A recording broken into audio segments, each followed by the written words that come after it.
कबीर बाबा बड़ी सुंदर कहल खे।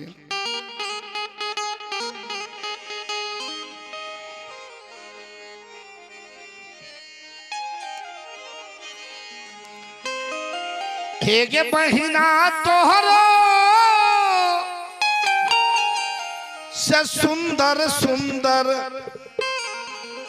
जग में नारी गे। बड़ा अपना के गर्व छे, गुमान छे, हम बड़ सुंदर छी। हाँ, हम पढ़ल लिखल छिए। पढ़े वाला ज्ञान तो स्कूल से भेटलो ये। आई सत्संग में कहियो ही नहीं जे अध्यात्म ज्ञान हेती हो। कभी कहे छे हे गे बहिना तोहरो से सुंदर सुंदर जग में नारी गे। महिमा जिन कर भारी है।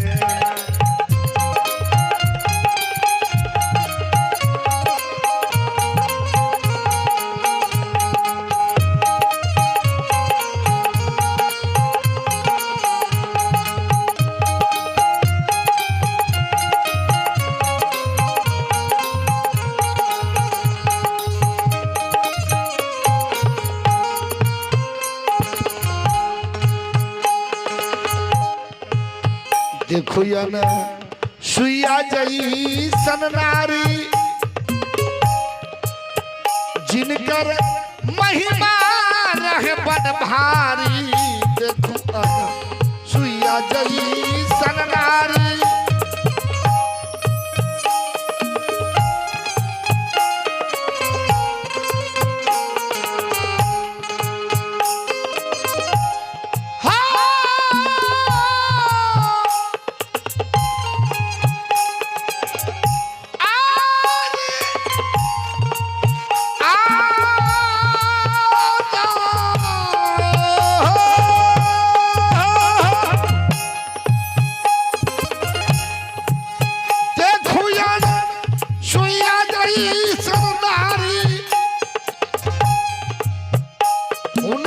भगती रहे बड़ भारी।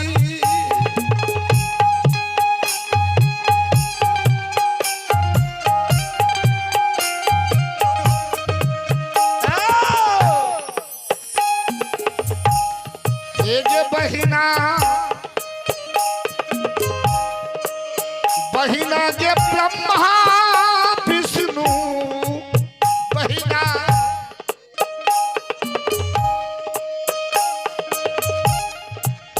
बहिना ब्रह्मा विष्णु महादेव के बालक बनैने छे। बहिना ब्रह्मा विष्णु महादेव के बालक बनैने छे। ये महिमा हुनकर भारी। बहिना के तोहरो से सुंदर सुंदर जग में नारी छे। महिमा हुनकर भारी छे ना।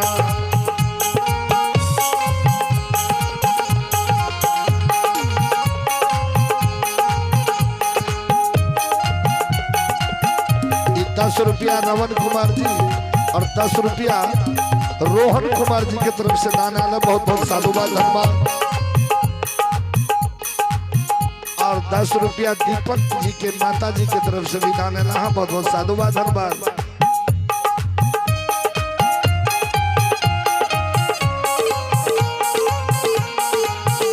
और रियंजन के मम्मी की तरफ से भी ₹10 का दान है। बहुत बहुत साधुवाद धन्यवाद।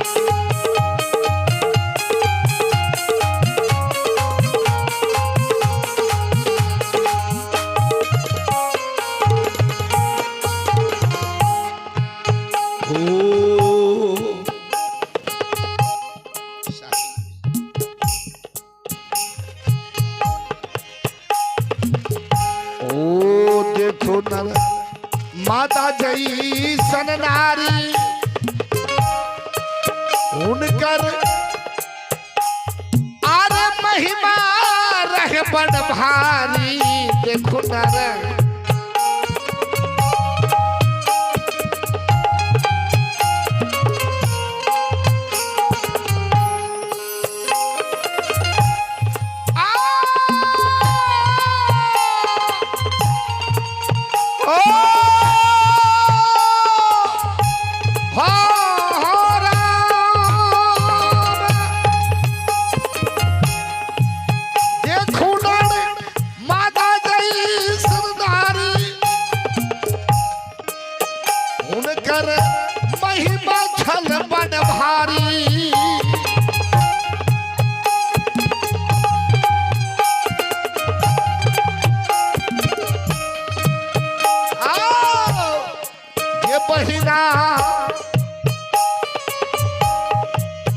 बहिना के कोरिया पति बहिना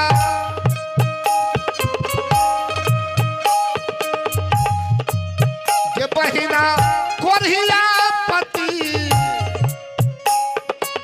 के छैला जवान बनै छे हे बहिना कोरिया पति के छैला जवान बनै छे आओ महिमा हुनकर भारी बहिना के तोहार सुंदर सुंदर जग में नारी है महिमा हुनकर भारी छे ना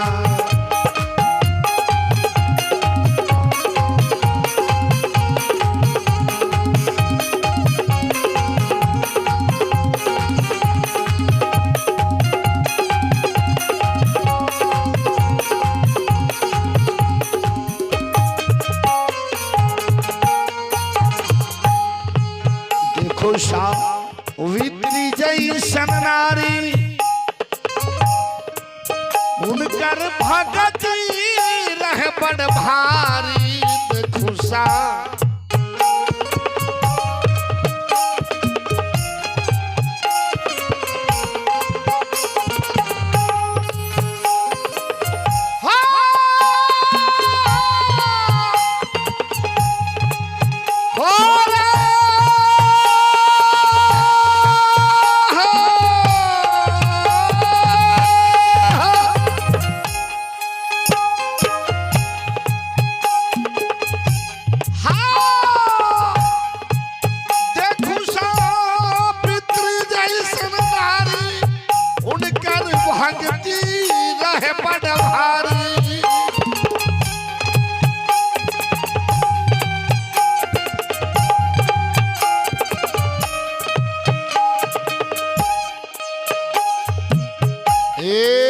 बहिना जमुआ से जीत के बहिना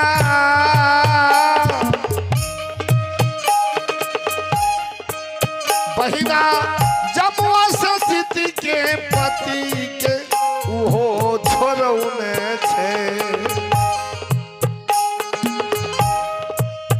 बहिना जमुआ से जीत के पति के उहो छोड़ने छे हे महिमा हुनकर भारी गे बहिना के तोहरो से सुंदर सुंदर जग में नारी गे महिमा हुनकर भारी छे ना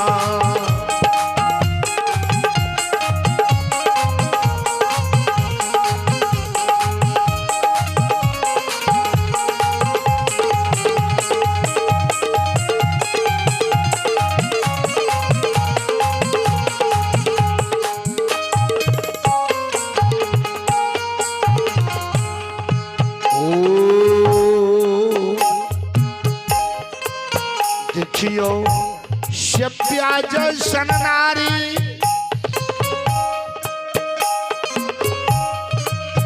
हुनकर भक्ति रह बड़ भारी देखियो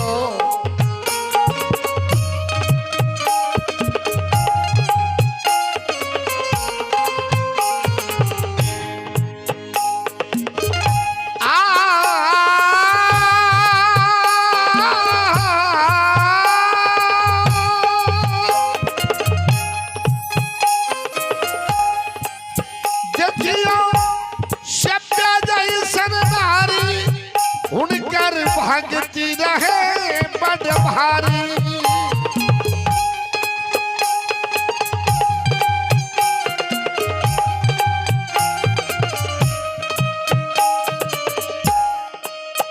होते काशी में बिक के बहिना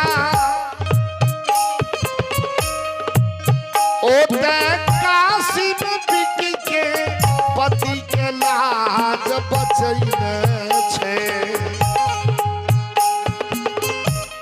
महिमा हुनकर भारी के नाम बहिना के तोहरो से सुंदर सुंदर जग में नारी छे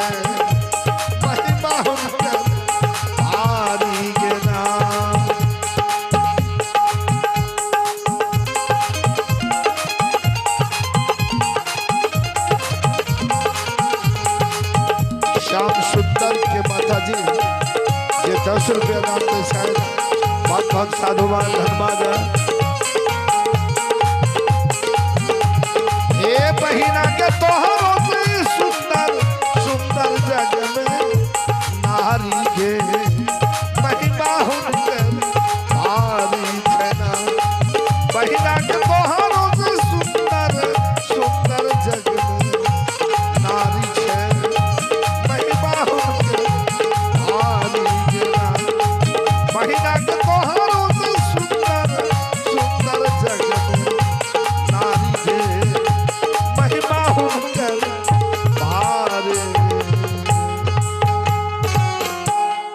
प्रेम से बाजू संत भगवान की सदगुरुदेव की अखना सुन लो ये